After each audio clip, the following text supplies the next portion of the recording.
This TF47 video is brought to you by Stamp Playroll Store.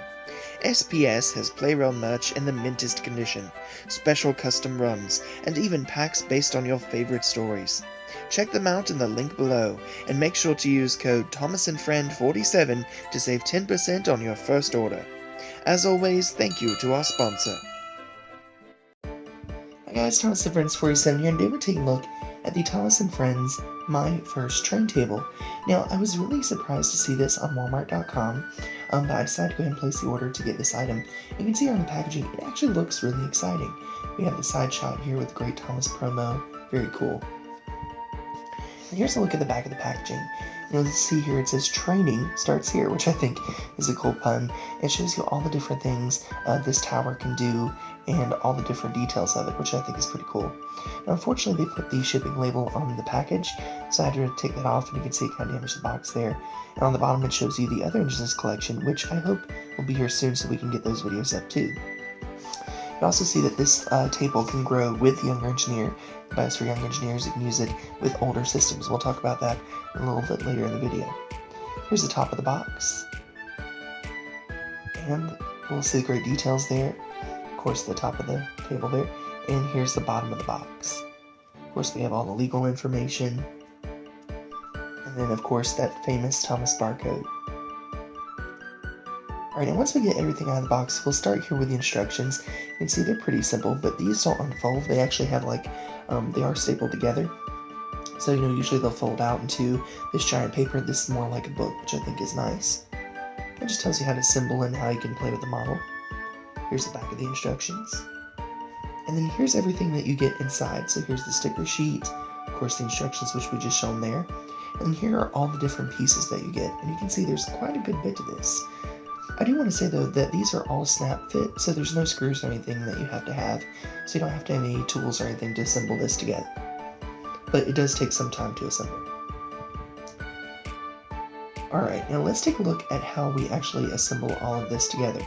First thing that we're going to do is we're going to start with the stickers, and you have to be careful to make sure to line these up properly. You'll see that they have little notches here, and you can line those up there, and then you can even those out. Now, I don't like applying large stickers like this because you can't really reposition them if something goes wrong. And that's actually what happened to me on this section. Now, the instructions tell you there's an order to these. Thankfully, they do, any of them will go in any order just because of the shape of the sticker. But I actually messed up the order of those, so I didn't continue. Once all the stickers are put on every piece, you'll see we just snap these in there, and there's 2 of those. And all of these are snap fit, so you just give a little press down. Same with this, press it down, press it in there. And then you just press these into the top piece of the table. And then once you're done with that, you'll have it look like this. And then that's where we're going to put these circle pieces of track. Just snap those into the place. And then there we go. Now you'll see this little button piece. This was actually a little bit hard to get in there, but once it does, it just snap fits. Same way with the bridge here, you just snap that section in there. And this green piece snaps on the top. And then we have to assemble tidbits. So we'll put the back wall in first, and then the front wall with the doors, and then finally the roof. Alright, and now that's all that's assembled, let's take a look at Thomas. And here we can see that this is a very interesting model. So I actually really like these My First Thomas engines. I think they're really cute, and they actually have a lot of good details on them. You can see that you have this great printing there with gears and stuff, boiler bands, of course the funnel there.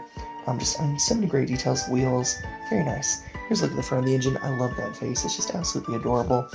We had, again, the funnel there, of course the coupling at the bottom. No detailed buffers or even simulated buffers though, which I kind of miss. Should put those on here too. Here's the other side. Here's a look at the back of the engine. We'll see that great detailed colo there. Very nice, very textured, like that. Alright, and here's a look at the top of the engine. You can see the cab, of course, coal detail and the funnel. And then here's a look at the bottom, and you'll see from the bottom, this actually looks like a motorized piece of rolling stock, and this actually does fit on motorized track. I wanted to say that. Alright, now here's the cargo car. And here we can see that this is just basically a standard cargo car. If you've seen a motorized cargo car, you've seen this. It's not bad, it's just very, pretty plain. You do see that you have this notch on top there. That's actually to hold the cargo, which we'll show in just a moment. and you'll see it does have wobble wheels. So as you roll along, the wheels go back and forth and kind of make it look like cars shaking as it goes along, which I like. And on the top, you'll see this great detail there molded in, which is nice. They didn't have to do that. It's a nice texture. And there's the bottom. Alright, and here are the cargo pieces. You can see you get several of them here. You get some like barrels, or oil drums, I guess, and then you have like this barrel and crate, and of course the flag there. Very cool. And what's neat is these are all interchangeable and all stackable. So you can put like the flag on top of the Tidmouth, or you can put them on top of the cargo pieces, just any way you like. Here's a look at the bottom. You can see these are a different system than the previous like wobble cargo in the motorized range. You also get these two gear piece wobble cargos. Here's a look at the top and the bottom. Alright, now let's see how all of these stack up together. Now, I've tried stacking all of these, like all of them together. You really can't. 3 is about the maximum you can get without it being like way too much. But it is a lot of fun to sit here and stack them up and see if they're going to fall over or not. And I actually had a lot of fun with this and took a lot of time doing this over and over just because it was actually pretty fun. I think younger engineers and fans will enjoy them too. Alright, but here's everything set up. So let's take a look at how we use this model. So before we do that though, let's take a look at some of the details. So you'll see you have these little gear wheels there, rock details all over. I really like that molded in detail. Stuff Mattel's famous for. You also have this nice track embedded there, which is nice. Pretty neat. And of course we have this elevator, and it goes all the way up. It has the numbers with all the different engines, and of course the top, which I think is pretty cool. Alright, and then here is the track details. And you can see this piece of track has like rock details, and of course the ties, and that has the same piece all 3 times, so there's not too much differentiation there. Alright, and then here is the tunnel.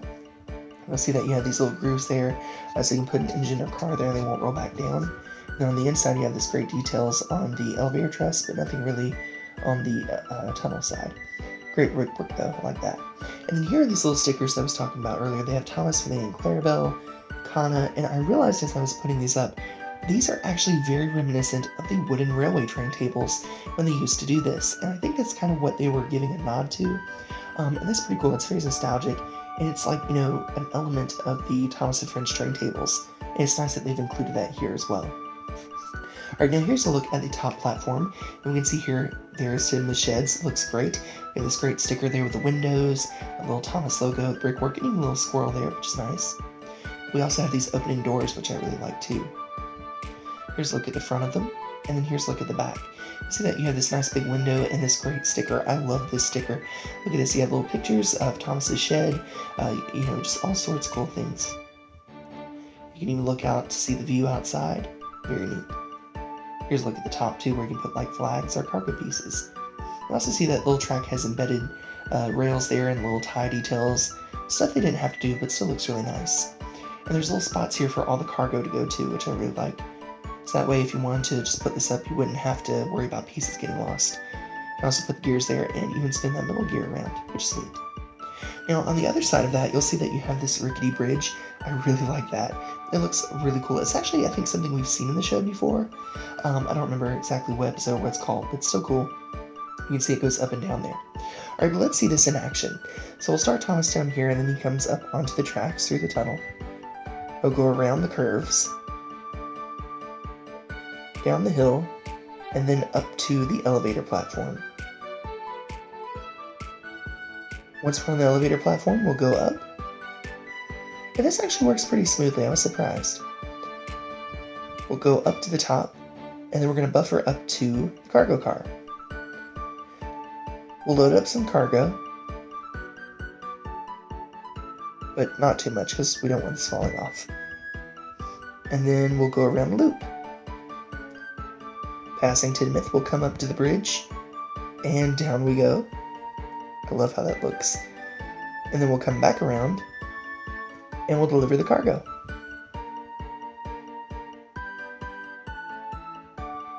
Alright, next we're going to uncouple the car,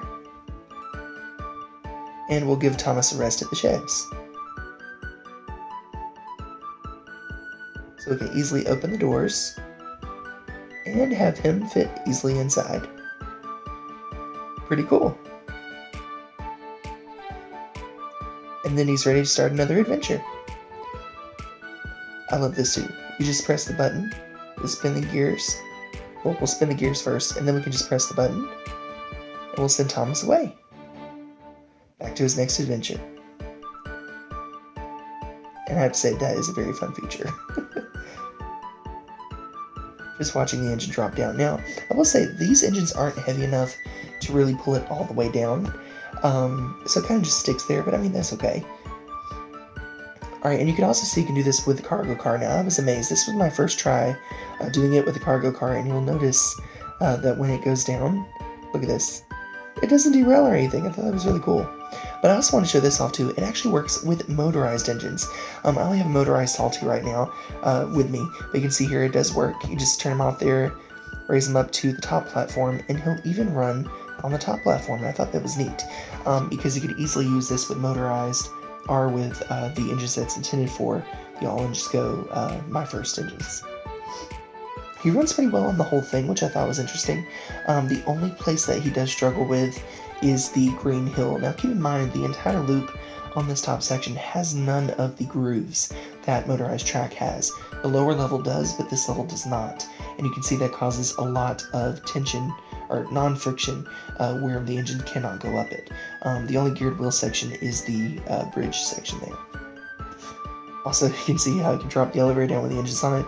It actually is like a game, because if you get it at the right time, you can take and get them to go up there without falling off the thing. It was pretty cool.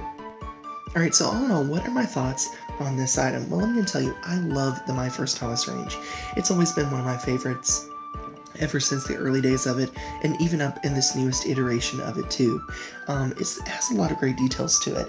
One thing that I really like is that there are two levels that the engines can run on. The top level has all the interesting stuff in my opinion, you know, the shed, the bridge, cargo, and then of course the bottom has the hills and the tunnel, and it's actually a lot of fun. I also think it would work great for All Engines Go, or even like just standard motorized engines. I think they would do well on here as well. The only problem that I really have is that the fact that you have to reset it. You can't have two trains going at once. If you wanted to, for example, like have the elevator up, then you can run an engine on the top level, but if you want to lower it down and run the engine on the lower level, you can't run it on the top level. So that's the only problem that I have. I wish there was a way to like just put a bridge section on there, and then you could have the choice of, you know, the elevator or the bridge. But that's a very minor gripe. I love how you have Tidmouth, and I like how it combines all of these elements of Sodor in such a small space. It doesn't really feel cramped. It feels, you know, the perfect, like, cute product that you would have for kids, but also it's a great display model too. I could easily see this being just like, you know, putting some motorized engines on it to just kind of show them off, and not really be just a kids thing, which is what I plan on doing.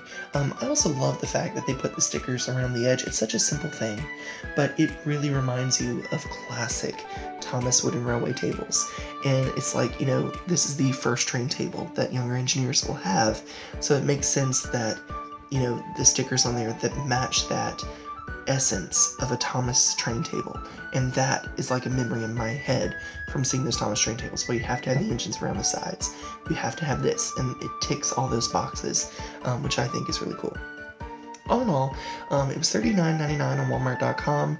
I'll link it in the description, and yeah, I think it's a great item. I think it's great for young engineers. I also think it's great for older engineers too. Like if you want to put this in your collection, use it as a display piece. I really like the fact too that it can grow in the collection as well. You know, because if you have, you know, you start out with My First Thomas, then you can take and use your motorized engines on it as well. So it's really with that growth mindset that this doesn't have to be something you just get rid of once you hit a certain age. You can just, you know, adapt it into your collection and just use it to keep building layouts and things like that. I do wish though there was a way to actually connect other motorized sets to it. I think that would have been the icing on the cake. If they'd done that, I think it would be perfect. Anyway, that's my thoughts. Let me know what you think in the comments below, and I'll see you all again very soon. Bye for now.